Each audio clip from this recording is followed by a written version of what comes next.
آج کے بعض کا دوسرا حصہ ان کی نظر جو اہل ایمان اعتکاف کر رہے ہیں۔ اسلام میں رہبانیت نہیں ہے کہ مسلمان جنگلوں میں جا کر عبادت کریں، یہ دین اسلام اس کی اجازت نہیں دیتا۔ نبی کریم علیہ السلام نے فرمایا اسلام میں رہبانیت نہیں ہے۔ حضرت عیسیٰ ابن مریم کے زمانہ اقدس تک لوگ غاروں میں جا کر عبادات کیا کرتے تھے، جنگلوں میں نکل جاتے تھے، لیکن اسلام نے منع کر دیا کہ تمہیں جنگلوں میں جانے کی ضرورت نہیں ہے، تمہیں غاروں میں جانے کی ضرورت نہیں ہے، جب رمضان کا عشر آئے اللہ کے گھروں میں آ جاؤ، اعتکاف کر لو۔ کہ رہبانیت اسلام میں منع ہے، اس کا رد کر دیا گیا ہے۔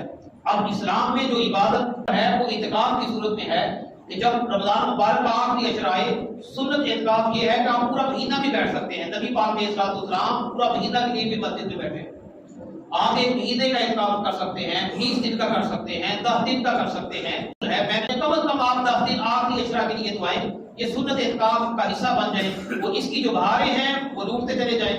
رمضان مبارک کا جمعۃ الوداع آج ساری ہے، اور یہ باتیں پلے باندھ دیجیے کہ آپ اعتکاف کے لیے 10 دن کے لیے مسجد میں آئے ہیں، یا ہم احباب جمعۃ المبارک کے لیے مسجد میں آئے ہیں۔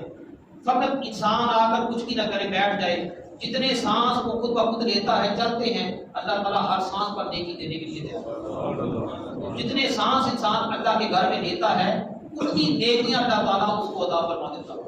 یہ دیکھیں آپ اس نے کوئی عبادت نہیں کی، بس اللہ کے گھر میں آ گیا ہے، ڈیرے لگا لیے ہیں، بیٹھ گئے ہیں۔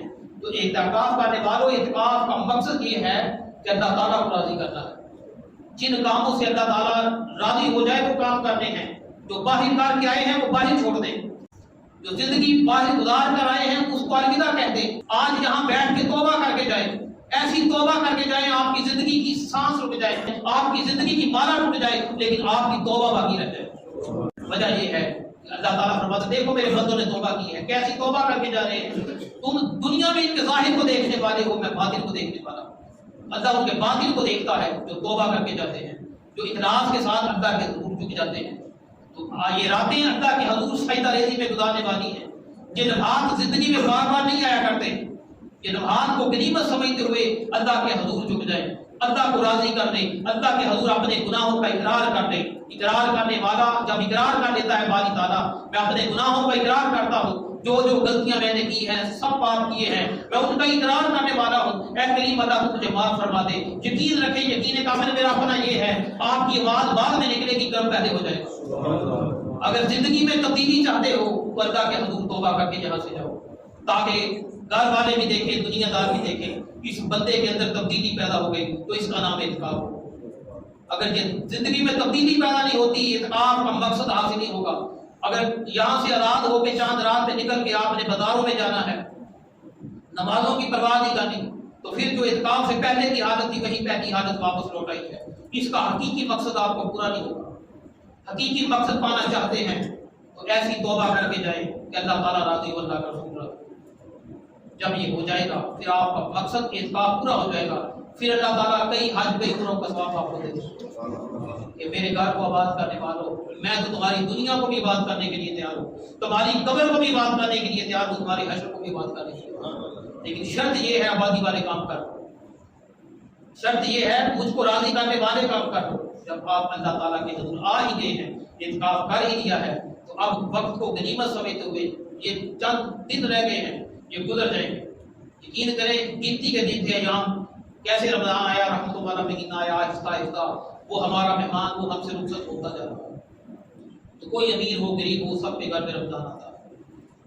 یہ ایسا اللہ تعالیٰ کی رحمتوں والا، عنایتوں والا، کرم نوازی والا بابرکت مہینہ تھا۔ سحری کا وقت ہوتا ہے، جب انسان سحری کے وقت بستر سے اٹھتا ہے، بستر اس کے لیے دعائیں استغفار کرتا ہے، لیکن اس کے سامنے اللہ تعالیٰ کی ذات مقصود ہے کہ میں نے اس قریب اللہ کو راضی کرنا ہے، میں اس کی رضا کی خاطر روزہ رکھ رہا ہوں۔ اگر روزہ رکھ کے جھوٹ بھی بولتے رہے، غیبتیں بھی کرتے رہے، چگلی بھی کرتے رہے، حسد بھی کرتے رہے، کینہ بھی کرتے رہے، بغض و عداوت بھی کرتے رہے، نفرتیں بھی پھیلاتے رہے، آپس میں لڑائیاں بھی کرواتے رہے، تو روزے کا جو مقصد تھا وہ پورا نہیں ہوا، الٹا گناہ آپ نے اپنے پیٹے ڈال دیا۔ پیغام رمضان دے رہا ہو، زندگی کی بہاریں گزرنے والی ہیں، رمضان مبارک کے آخری ایام چالیوں ساری ہیں، یقیناً ہم سب نے دنیا سے چلے جانا ہے۔ قبر پکار پکار کر کہہ رہی ہے، میں فلاں ابن فلاں، میں تنگی کا گھر ہوں، میں کیڑوں کا گھر ہوں، میں وحشت کا گھر ہوں، لیکن جس کے لیے میرا اللہ وسیع فرما دے اس کے لیے قبر وسیع ہونے کے لیے تیار ہے۔ قبر پکار کر کہہ رہی ہے میں پیروں کا گھر ہوں، آ جا یہاں روشنی کا اہتمام کر لے، تو یقیناً رمضان کے روزوں کی وجہ سے روشنی ہو سکتی ہے، نمازوں کی وجہ سے روشنی ہو سکتی ہے۔ تو کتنی بدقسمتی ہے کہ ہم رمضان مبارک کا مہینہ آتا ہے قرآن کھول لیتے ہیں۔ کیا قرآن اس لیے اللہ تعالیٰ نے بھیجا ہے کہ رمضان میں کھولا جائے؟ 11 مہینے اس پہ کھولا نہ جائے۔ قرآن کا رمضان کا 24 دامن کا ساتھ ہے۔ قرآن اللہ وحدہ لا شریک کی کتاب لا رہا ہے، اس کی مثل اللہ وحدہ لا شریک نے نہیں اتاری۔ آپ قرآن پاک کی بات کرتے ہیں، اللہ وحدہ لا شریک کی عزت کی قسم، قرآن تو ایک طرف فقط ایک بسم اللہ الرحمن الرحیم لے لے، اس کی مثل اللہ تعالیٰ نے پیدا نہیں کروائی۔ تو قرآن تو سراپا ہدایت ہے، ہم نے ہدایت کو خود سے دور کر دیا ہے، گلاف ڈال کر اس کو رکھ دیا ہے۔ لیکن بدقسمتی ہے، المیہ ہے، جو سوچنے والی باتیں ہیں۔ ہم نے اس کتاب کے ساتھ کیا کیا ہے؟ جو کتاب لا ریب تھی اس کو سیدھے سے لگاتے، اس کو سمجھنے کی کوشش کرتے، لیکن رمضان آتا ہے جیسے طوطا پڑھتا چلا جاتا ہے ویسے ہم پڑھتے چلے جاتے ہیں، کوئی سمجھ نہیں قرآن کیا ہے، کیا پڑھ رہے ہیں، نماز پڑھنے کے لیے جاتے ہیں، نماز کے اندر کیا ہے۔